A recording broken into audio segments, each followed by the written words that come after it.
안녕하세요. 이기련 변호사입니다. 이번 시간에는 계약을 해지해야 하는 사정이 생긴 경우에 이것을 상대방에게 통지하는 방법의 하나로서 내용 증명 우편에 대해서 알아보도록 하겠습니다.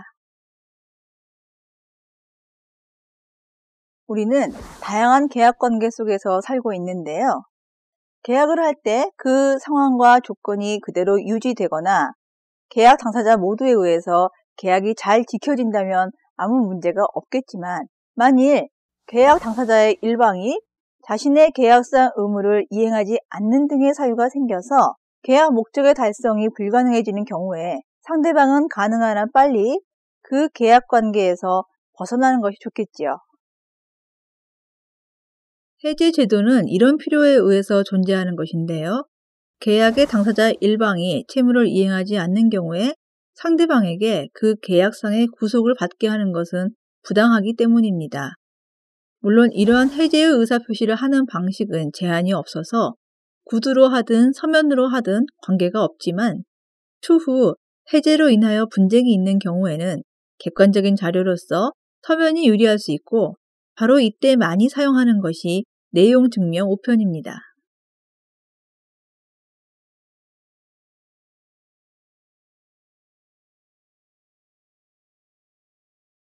먼저 해제의 정확한 의미를 보시면, 계약의 해제란 유효하게 성립하고 있는 계약의 효력을 당사자의 일방이 일방적인 의사표시에 의하여 그 계약이 처음부터 있지 않았던 것과 같은 상태로 복귀시키는 것을 말하며, 이런 일방적 의사표시로 계약을 해소시키는 권리를 해제권이라고 합니다. 그런데 이러한 해제권은 계약 당사자가 미리 계약에 의해서 정해두는 약정 해제권과 법률의 규정에 의해서 주어지는 법정 해제권으로 나누어지는데요. 약정 해제권은 당사자의 일방 또는 쌍방을 위하여 보류하는 형식으로 하고요. 법정 해제권은 법률에 의해 발생하는 것으로서 모든 채권 계약의 일반적인 것과 매매, 도급, 증여와 같은 각 계약에 특수한 것이 있습니다. 한편 앞에서 보신 일반적인 법정 해제권의 발생 원인은 보통 채무 불이행으로 볼 수 있는데요. 채무 불이행에는 이행 지체, 이행 불능, 불완전 이행, 그리고 채권자에 의한 수령 지체가 있습니다. 이들 가운데 우리 민법에서 해제권의 발생 원인으로 규정하고 있는 것은 바로 이행 지체와 이행 불능입니다. 그럼 여기서 계약의 여러 종류 중에서 공사도급 계약과 관련된 사례를 보면서 해제의 법리와 내용 증명 우편이 어떻게 활용되었는지 이해해 보도록 하겠습니다. 또 이 사례에서는 상대방이 내용 증명 우편을 일부러 수령하지 않았었는데요. 이런 경우에는 어떻게 되는지도 함께 확인해 보시기 바랍니다.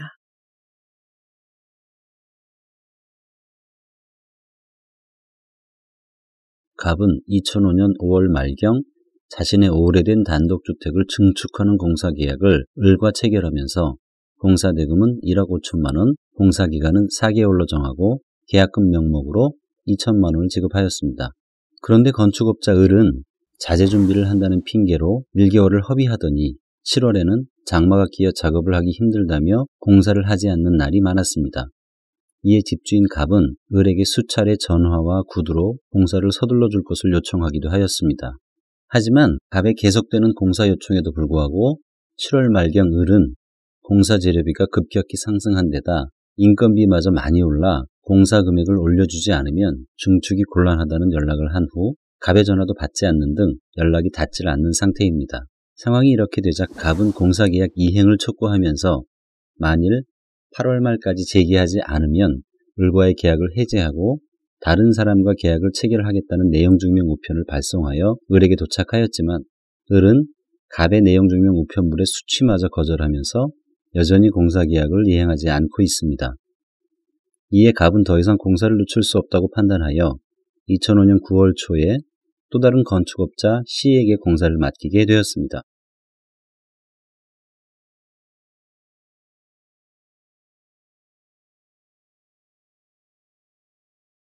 네, 여러분, 사례 잘 보셨습니까?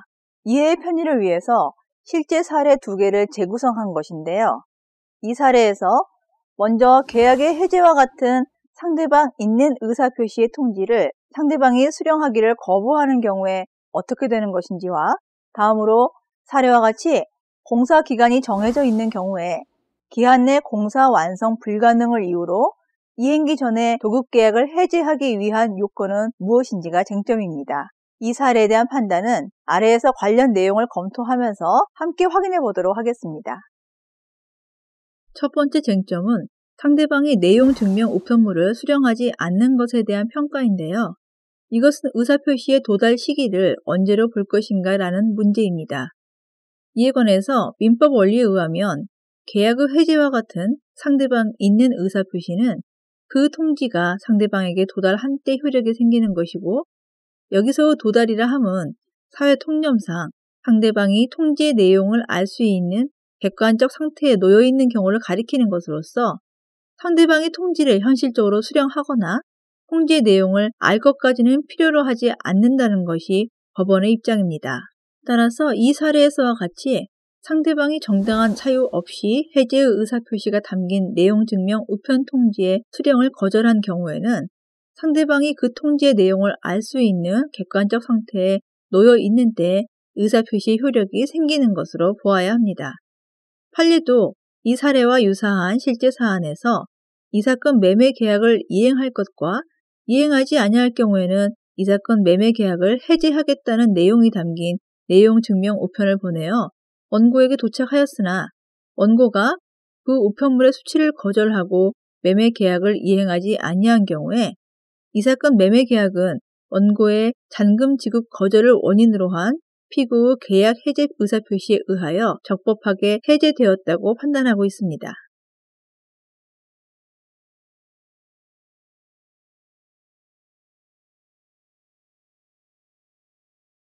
다음으로 사례에서 공사를 할 의무가 있는 을은 계약금 수령 후에 이런저런 핑계를 대면서 이행하지 않고 있는데요. 이것은 법률적으로 이행지체라고 평가할 수 있을 것입니다. 앞서 간략히 살펴본 것처럼 민법은 법정 해제권의 발생 원인으로 이행지체와 이행불능을 규정하고 있는데요. 이 사례와 관련하여 상대방의 이행지체로 인해 해제권이 발생하려면 일정한 요건이 충족되어야 합니다.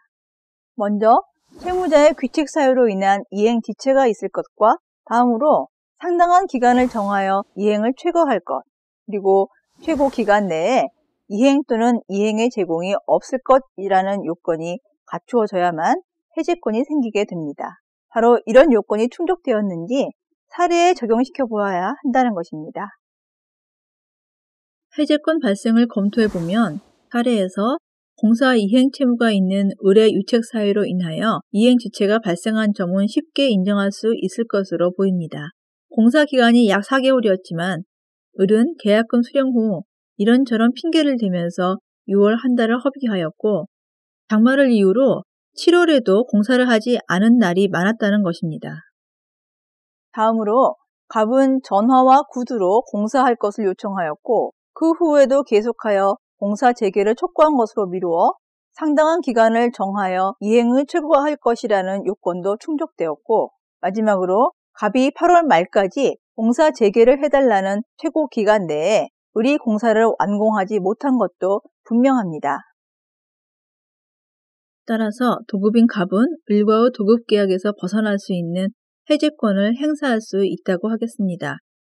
이와 유사한 실제 사례에서 법원은 공사 도급계약에 있어서 수급인의 공사 중단이나 공사 지연으로 인하여 약정된 공사 기한 내의 공사 완공이 불가능하다는 것이 명백하여진 경우에는 도급인은 그 공사 기한이 도래하기 전이라도 계약을 해지할 수 있다 할 것이지만 다만 그에 앞서 수급인에 대하여 이 공사 기한으로부터 상당한 기간 내에 완공할 것을 최고해야 할 것이고 예외적으로 수급인이 미리 이행하지 아니할 의사를 표시한 때에는 이와 같은 최고가 없이도 계약을 해지할 수 있다고 하여 공사 도급인의 해제권을 인정하고 있습니다. 사례에서 을이 7월 말경 공사 재료비가 상승한 데다 인건비가 올라 공사 금액을 올려주지 않으면 증축이 곤란하다는 연락을 한 후 갑의 전화도 받지 않았던 상황을 수급인이 미리 이행하지 아니할 의사를 표시한 것으로 보아서 예외적으로 최고 없이도 계약을 해제할 수 있는 것이 아닌지 의문이 들 수도 있습니다. 구체적인 경우에 사안에 따라서 최고가 필요한지 여부가 결정될 것입니다. 해제를 하려는 입장에서는 제시된 사례에서와 같이 객관적으로 분명히 알 수 있는 문서로 통지를 해 놓는 것이 바람직하다고 볼 수 있을 것입니다. 전형적인 계약의 유형과 이에 따른 계약의 해제 사례를 보셨는데요. 부동산 매매와 분양권 계약, 그리고 보신 것과 같은 도급 계약 등은 계약 이행의 진행 과정에 특히 주의해야 하며, 물품 거래, 특히 최근에 급속히 늘어나고 있는 전자상거래를 통한 거래 분야는 상대방을 직접 보지 않고 거래하는 것이어서 계약이 해제될 가능성이 그만큼 많아질 수 있습니다. 전자상거래와 더불어 최근 인터넷과 홈쇼핑을 이용한 구매가 늘어남에 따라서 계약 해제의 사례도 증가하고 있다고 합니다. 계약의 형태가 다양해짐에 따라서 계약 해제 유형도 천차만별인데요. 이러한 경우에 나중에 있을지도 모르는 분쟁에 대비하여 내용 증명을 발송하는 것이 도움이 될 수 있을 것입니다.